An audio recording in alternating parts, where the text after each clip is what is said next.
ஊழியர்களுக்கான ஓய்வூதிய திட்டம் குறித்து ஆய்வு செய்வதற்கு தமிழக அரசு குழு அமைத்து நேற்றைய தினத்தில் உத்தரவை பிறப்பித்திருந்தது. இந்த தருணத்தில் அதற்கு அரசு ஊழியர்கள் எதிர்ப்பை பதிவு செய்திருக்கிறார்கள். அது தொடர்பான செய்தியை தற்பொழுது நாம் பார்த்து கொண்டிருக்கிறோம்.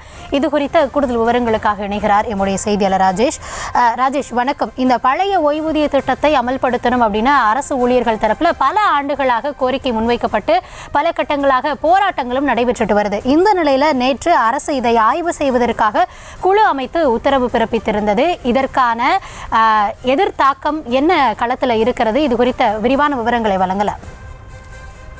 கௌதமி, வணக்கம். தமிழக அரசு ஊழியர்களுடைய நீண்ட நாள் கோரிக்கை என்பது அவர்களுக்கு பழைய பென்ஷன் திட்டம் வேண்டும் என்பது. தற்போது தமிழ்நாட்டில் சுமார் 7 லட்சம் பேர் அரசு ஊழியர்களாக, ஆசிரியர்களாக பல்வேறு துறைகளில் பணியாற்றி வருகிறார்கள். அவர்களுடைய அந்த பெரும்பாலான முக்கிய கோரிக்கை என்பது பழைய பென்ஷன் திட்டம் வேண்டும், தற்போது இருக்கக்கூடிய அந்த புதிய பென்ஷன் திட்ட முறை தேவையில்லை என்பது. இந்த நிலையில்தான் நேற்று முன்தினம் தமிழக அரசு ஒரு செய்திக்குறிப்பை வெளியிட்டிருக்கிறது. அதில் ஒரு குழு அமைக்கப்பட்டிருக்கிறது. பழைய பென்ஷன் திட்டம், புதிய பென்ஷன் திட்டம், மத்திய அரசினுடைய ஒருங்கிணைந்த பென்ஷன் திட்டம், யூபிஎஸ் என்று சொல்லக்கூடிய அந்த புதிய திட்டம். எனவே இந்த 3 திட்டங்களில் தமிழ்நாட்டில் இருக்கக்கூடிய அரசு ஊழியர்களுக்கு எது சிறந்த திட்டம் என்பதை கண்டறிந்து நீங்கள் ஒரு பரிந்துரையை கொடுங்கள் என்று சொல்லி மூத்த IAS அதிகாரி ககன்தீப் சிங் பேடி தலைமையிலே 3 அதிகாரிகள் கொண்ட ஒரு குழுவை நியமித்திருக்கிறது. இதற்கு பெரும்பாலான அரசு ஊழியர்கள் சங்கம் கடும் கண்டனத்தை பதிவு செய்திருக்கிறார்கள்.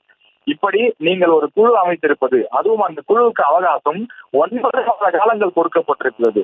இது முழுக்க முழுக்க ஏமாற்று வேலை என்று வெளிப்படையாக அவர்கள் பேட்டி கொடுக்கிறார்கள். காரணம், திமுக அரசு ஆட்சிக்கு வருவதற்கு முன்பு வாக்குறுதி கொடுத்திருந்தார்கள், நாங்கள் ஆட்சிக்கு வந்தால் கட்டாயம் பழைய பென்ஷன் திட்டத்தை கொண்டு வருவோம் என்று சொல்லி.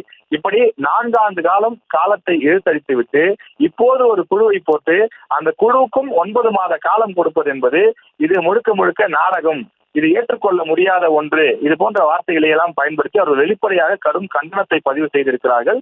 பல ஆசிரியர் சங்கங்கள் கொந்தளிப்பில் இருக்கிறார்கள். நாங்கள் மிக தீவிரமான போராட்டத்தில் ஈடுபட போகிறோம் என்ற அறிவிப்பையும் அவர்கள் வெளியிட்டு இருக்கிறார்கள்.